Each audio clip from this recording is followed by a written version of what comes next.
Hey everyone, today I wanted to introduce to you a new series that I'm calling the Quarterly Report. Essentially, I want to follow that golden standard many in the anime community have been following over the years, by watching the first quarter of a show, which will be generally about 3 episodes, and giving an early impressions review on them. I know that rule isn't exactly foolproof, but more often than not, it has both saved me from continuing a show I didn't particularly care for, as well as solidified that I should press onwards with the series. And the first show I wanted to do this with was HoriMiya.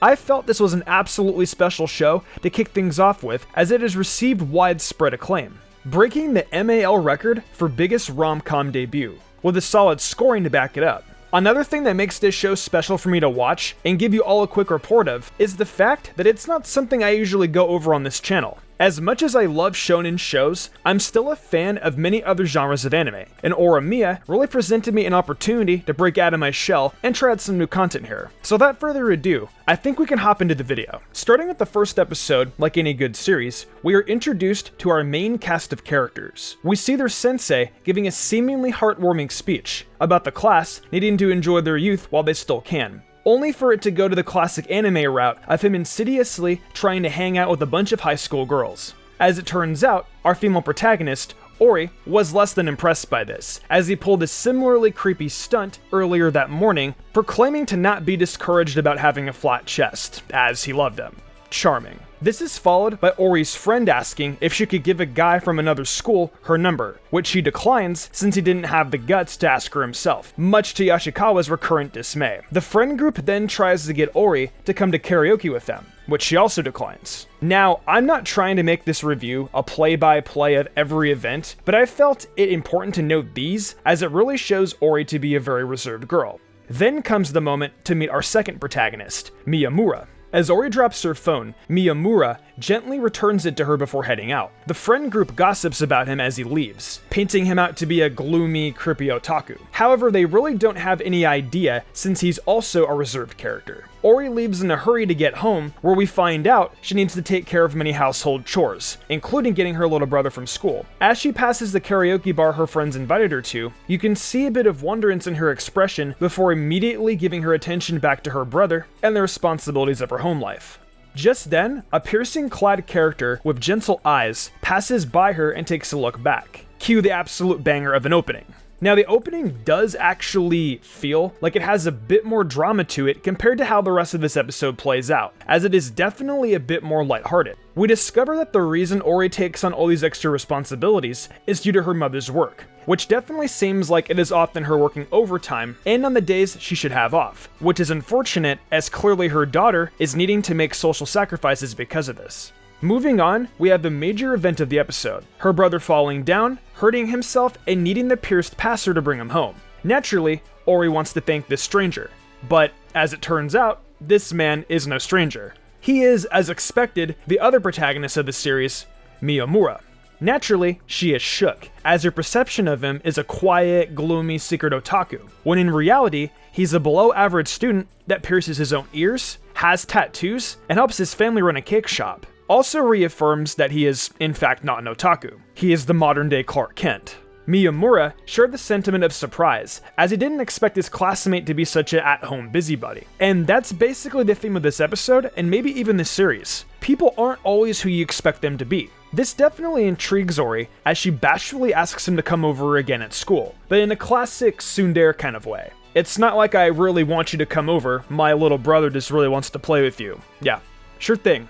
Now we truly learn about the characters' personalities, as Miyamura asserts that he was sure she'd just avoid him, and is stunned by her complete acceptance of him. As our protagonists begin to spend more and more time together, it is very obvious at this point that there's some romantic feeling coming about, as they both enjoy knowing these very personal parts of each other's lives. Now, enter thorn in the side number 1, as we already have a romantic rival in classmate Ishikawa, who is jealous of the titular character's sudden closeness. According to Miyamura, the closeness probably is coming for her just wanting to be nice to him, words that will later bite him in the ass. Through repeated questioning and reassurance that Miyamura isn't dating Ori, Ishikawa decides to make a move on Ori. Miyamura reluctantly assists, but has that sinking feeling of not being able to hang out with her anymore. Instead, he receives that ass biting I just mentioned, as Ori is extremely upset that he believes that the friendship they've built was just out of pity. By the end, everything is worked out, except for the now broken-hearted Ishikawa.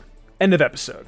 Honestly, this is pretty much everything you'd want from a first episode. Solid pacing, and just getting straight to the point. So naturally, you'd want to go back for episode 2. So, moving into that episode, we start with a cute scene of them shopping together, and Ori singing some anime music. She only sings it because it's from a show her brother watches, and becomes embarrassed when she can't think of any music that she actually likes. Now, the focus is definitely put on expanding the cast of characters with a side of discovery. On Ori's end, her focus for the first half of the episode is discovering Miyamura's first name, while the latter half of the episode is Miyamura thinking of what to get Ori for her birthday, although with a less emphasis compared to his co-star. Ori attempts to discover Miyamura's name involves peeping on the boys changing to see if someone blurts it out, asking the still render-hearted Ishikawa to no success, and then finally settling on having her mother get the details the next time he comes over on a day off. Ori Mama is definitely a bit of a troll though, as she gets the information while her daughter is off running errands and then promptly leaves for work. She eventually finds out his name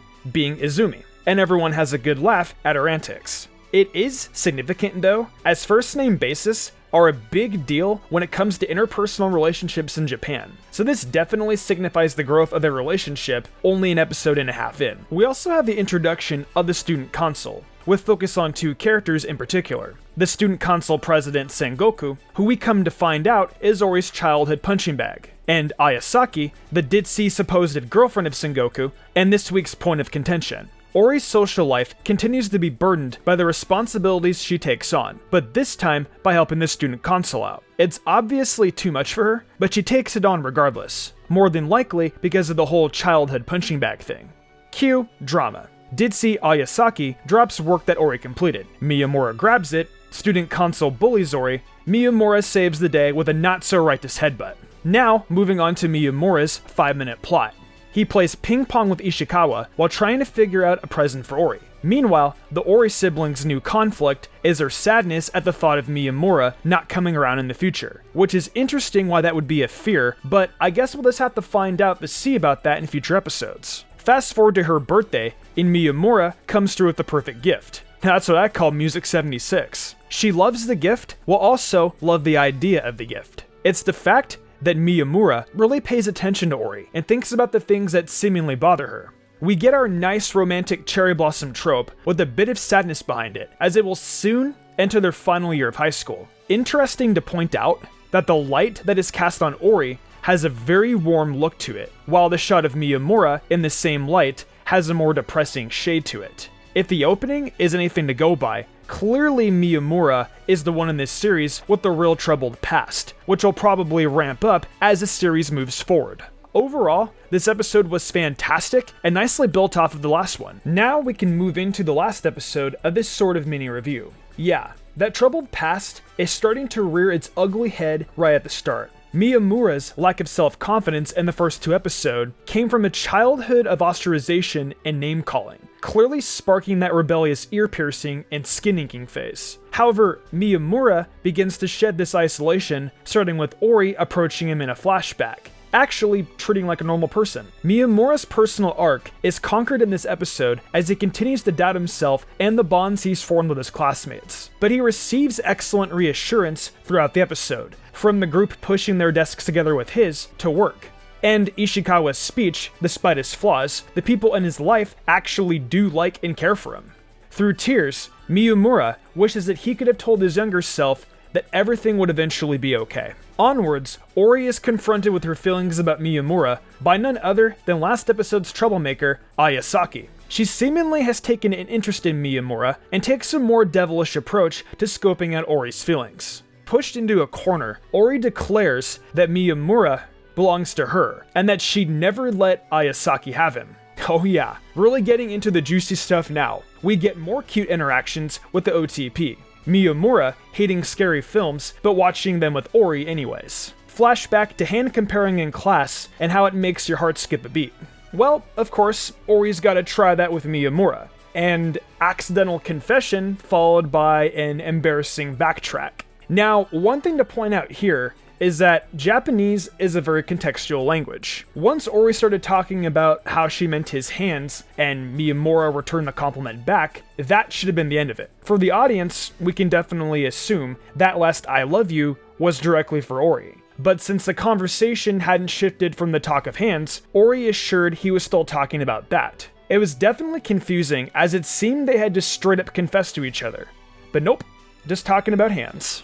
And if that wasn't enough to get your heart racing, how about some last minute drama? Ishikawa overhears Ayasaki's conversation about her interaction with Ori, and confronts Miyamura about it. Well, one thing led to another, and Ishikawa pretty much got his ass beat. In the end, they both feel they were at fault and want to apologize to each other, which is what they seem to do as the episode ends. Honestly, it was fantastic from start to finish. The real drama comes from confronting each other with their obvious love for each other. But it wouldn't be a rom-com drama without the main characters just speaking to each other about how they feel, now would it? But what really sets this show apart from others is just the fact that it feels so real. Sure, there are some silly antics, but it's not really all that cartoonish like many other rom-coms. It gives off the same kind of vibes that Odegaru gives off, and how it feels so in reality close to our own. These feel like truly real people, and that's what makes me love it so much. So, to end off this video, what are my final thoughts on the first quarter of this anime? Simply put, it's a very endearing story that I think will have many people anxiously waiting for the next episode to come out every week. So, if you're a big fan of rom-coms, and you're on the fence about picking the show up or not, I think you know what you should do by now. If you're new to rom-coms, but you want to take a dive in, I'd say there aren't many shows more perfect than this one to be your first experience. In this quarterly report, I give HoriMiya my stamp of approval. I believe we should all absolutely see this one all the way through, because it delivers so much in the hour I spent with it, that I'll be crushed when it's over. But that's it for me for now. Thank you so much for watching this video. If you guys did enjoy it, be sure to leave a like. And with that being said, I will see you guys next time with some more anime content and some more quarterly reviews.